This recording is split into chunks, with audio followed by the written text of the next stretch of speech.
My biggest takeaway from BoJack Horseman is that more women should carry guns. Hey Kaz, I'm a Moose. Nice to meet you. I agree with your take, but as a longtime gun owner and leftist, I have some words of warning to add. We've seen an uptake of marginalized communities purchasing firearms, but they're not doing it the right way. Firstly, buying a firearm is not a comprehensive defense solution. You need more. If you haven't had a combat job in the military that involves handling firearms, you should get professional firearms training. Too many people are buying firearms, going to the range once or twice at most, and then tossing it in a bag or on their nightstand and calling it a day. And when they do go out to the range, it's cameras out doing it for the gram. Some of these people out there don't even have sights on their firearms, and they're just blasting away without a care for how much they learn. Next, you need a safe place to keep it that's accessible in an emergency. If you have kids or careless friends expected to come to your house at any point in your life, that means you need a safe. Lastly, don't buy anything with bright colors or space-age cosmetics or any of that stuff.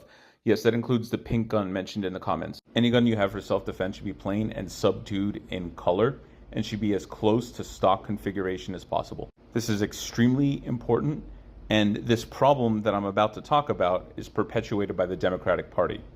If you use a firearm in self-defense, the lawyers that are going to act against you will use every little thing about your firearm situation to show that you meant violence or you didn't take it seriously. So if you've got stuff like trigger jobs or like crazy looking slides, you got bright colors, they're going to point to that as showing that you intended to kill people when buying that firearm. They're going to take that to show that you don't conceptualize the firearm as a serious tool. And juries are going to fall for this. And obviously you don't want any chance that it's going to be mistaken for a toy, especially, again, with kids. The fact is, most of our firearms problems in the United States are because the vast majority of owners really don't take them seriously. They're overconfident in their ability to keep these weapons safe. They're overconfident in their ability to be safe while they're handling the weapons. And I see this every single time I go to the range. Somebody inevitably flags others with a loaded firearm that's ready to fire. If we're going to talk about the expansion of firearms ownership, every single conversation should challenge the viewers to do better with the weapons they plan on having. Because even the best owners mess it up. But what do I know? I'm just a moose.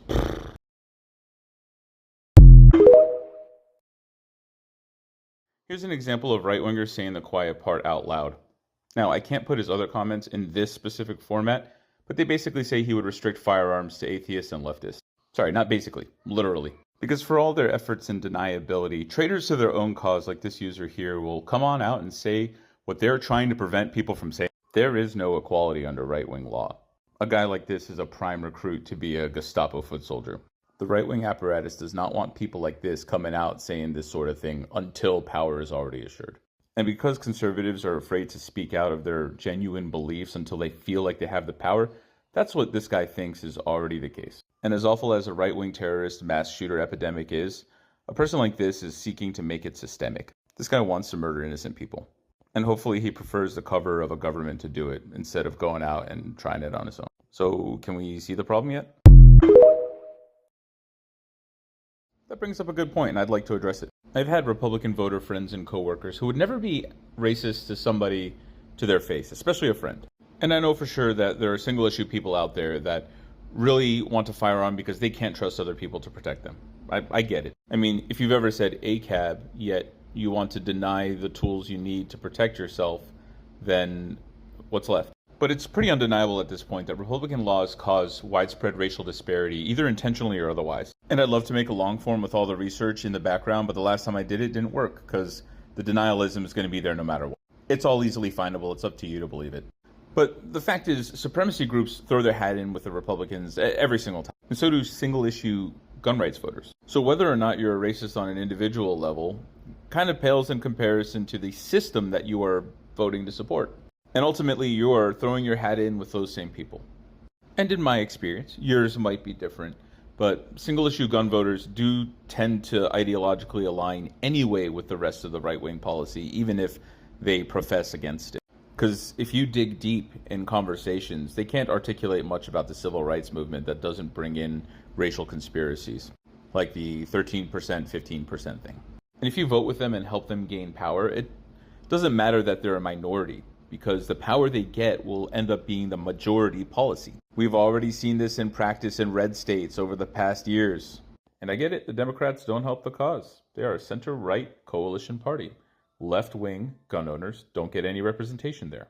And that's why I have these videos speaking to all sides of the issue, because I might look like I would be a hardline Democrat, but I am not. I'm just trying to get the left to think about the more threatening issues that are facing our society. It might be too late at this point, but we need to get more Democrats to accept gun ownership. Not only will it bring more people over to the side that wants government support to reduce racial disparity, to reduce wealth disparity, to add mental health support at all levels, it also helps to recognize the threat that's looming. But what do I know? I'm just a moose.